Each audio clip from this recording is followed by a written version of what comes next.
So hi everyone.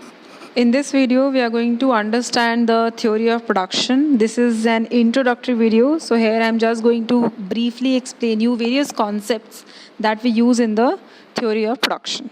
All right, moving on. So first of all, what do we mean by production? Production is basically any process where the resources they get transformed. Where basically I am transforming the raw materials into final products.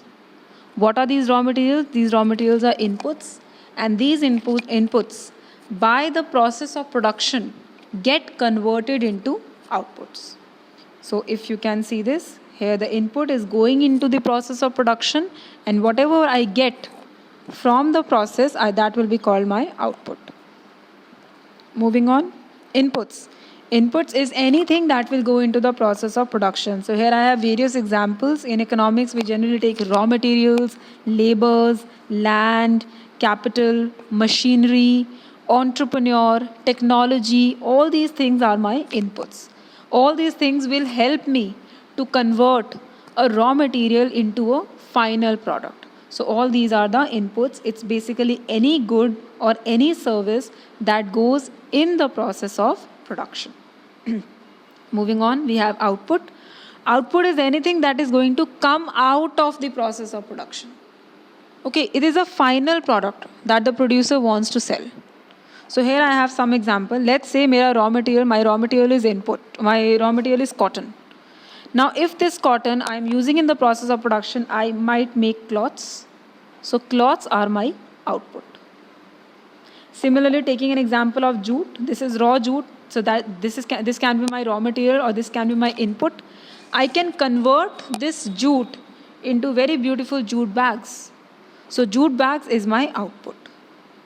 Right, so basically any product that is coming out of the process of production or that is a final product that we finally offer in the market, that is called output. Moving on.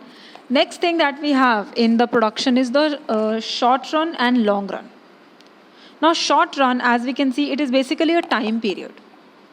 So in accountancy, we have generally been taught that short run is a 1 year time period. Anything that is happening within a year, that is a short run. But that is not the case in economics. In economics, basically, short run refers to that time period where I cannot change my all the inputs. Right? It is that time period where at least some of the inputs might be fixed. Let's say, for example, land. Now, land is a very, very heavy investment, right? I cannot change it every other day. If I want to buy another piece of land, it might take 1 year, 2 years, or 3 years. If I want to sell my existing land, that might also take 1 year, 2 years, 3 years. So that means land is somewhat a fixed factor for me. So the time period in which I cannot buy a new land or a time period in which I cannot sell my existing land, that will be my short run time period. So what I basically mean that in short run, some inputs are variable, that is some can be changed very easily. For example, labor. I can hire labor or I can remove my existing labor within few days or few months.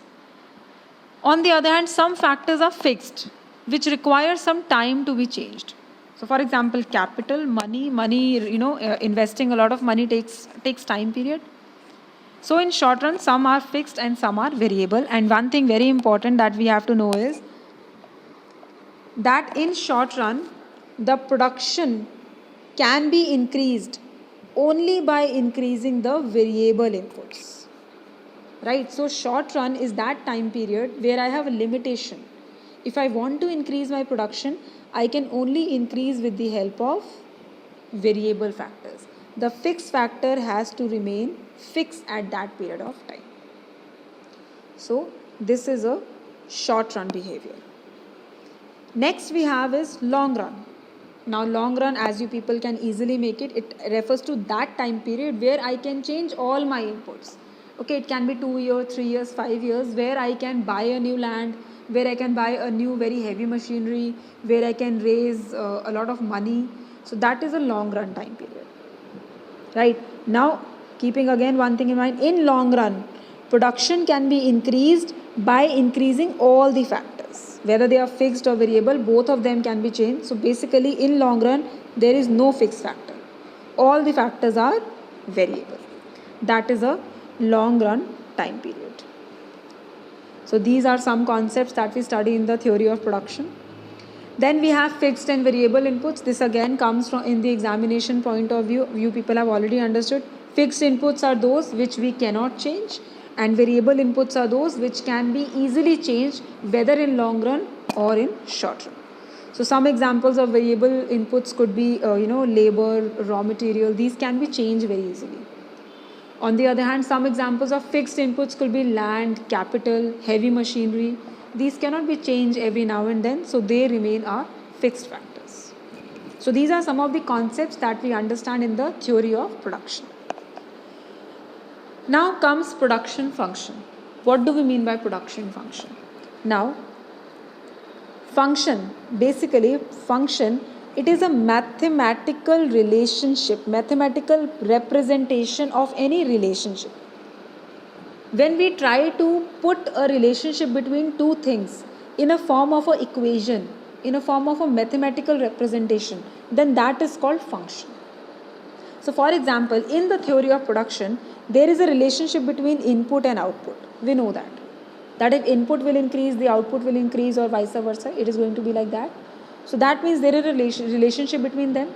So if we show this relationship with the help of a equation, with the help of a mathematical presentation, then that becomes production function.